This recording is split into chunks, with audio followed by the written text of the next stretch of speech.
Hello everyone. तो movie start करने से पहले आप सभी से रिक्वेस्ट करता हूं कि आप मेरे चैनल को सब्सक्राइब और वीडियो को लाइक ज़रूर से करें।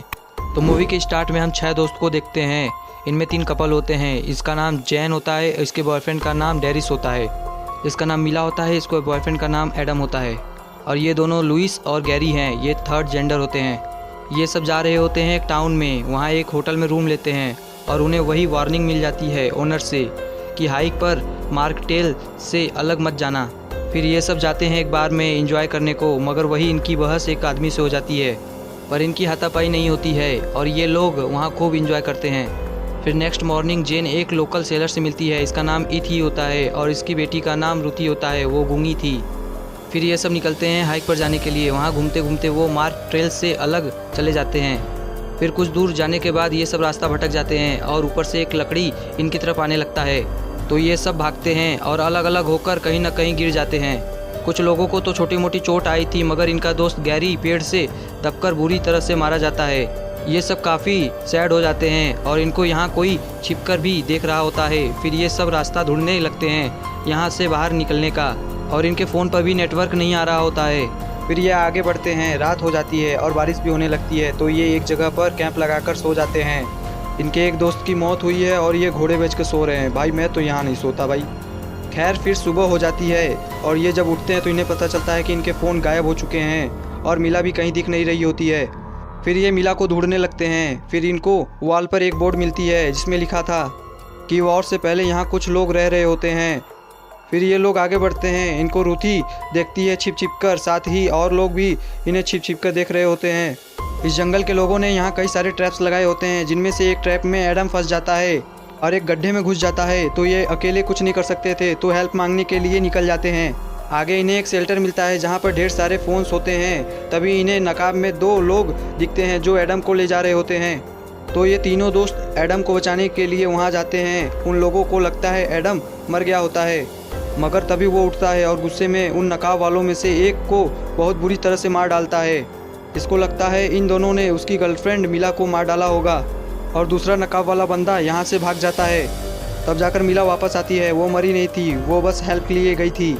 यहाँ एडम ने एक आदमी का मर्डर कर दिया होता है, पर इन्हें नहीं पता था कि वो है कौन।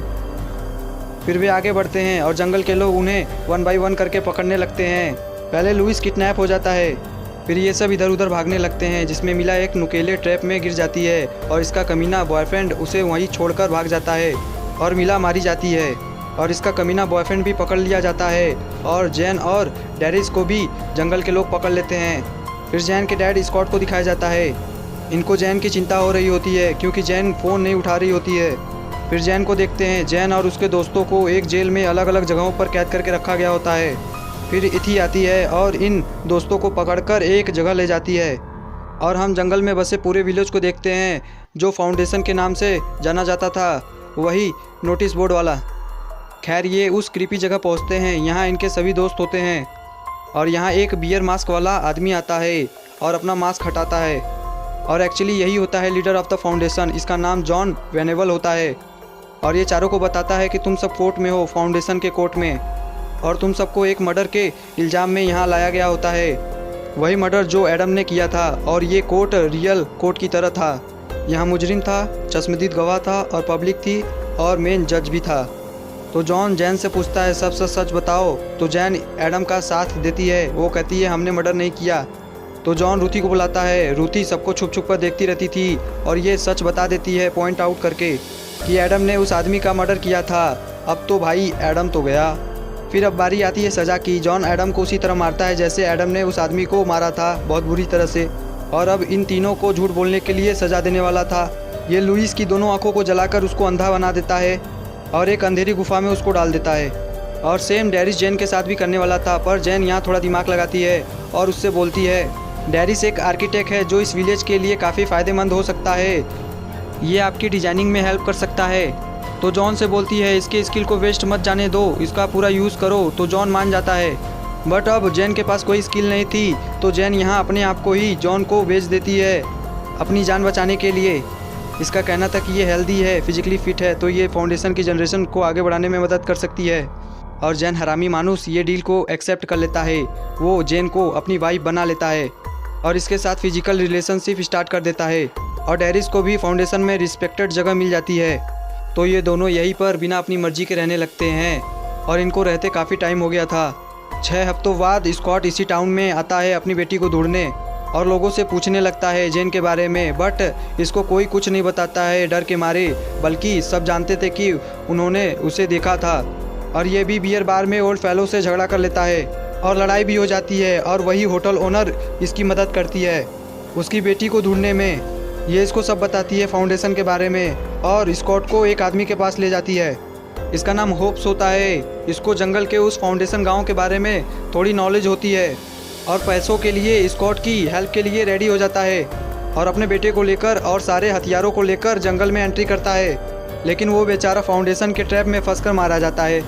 सिर्फ स्कॉट अकेला बचता है तो वो होप की गन लेकर निकल जाता है अपनी बेटी को ढूंढने और बाद में वो भी पकड़ा जाता है। तो जैन उसके हेड पर एरो मारती है।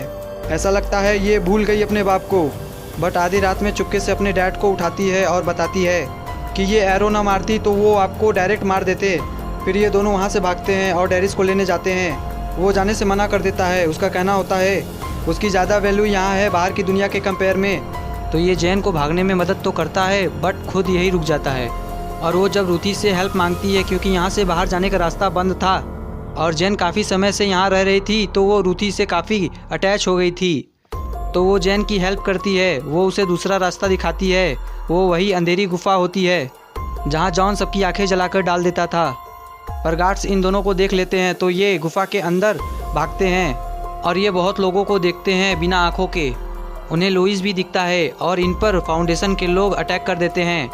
तो थोड़ा खून खराबा तो देखने को मिलता है, बट जैन स्कॉट सबको मार डालते हैं और जंगल में भागते हैं। बट यहाँ उन्हें दिख जाते हैं वे बाहर वाले ओल्ड फेलोज, बट एक्चुअली ये इन्हीं की साइड होते हैं। इनका कहना होता है कि फाउंडेशन के चक्कर में इन्होंने बहुत सह लिया, अब दंगल होगा।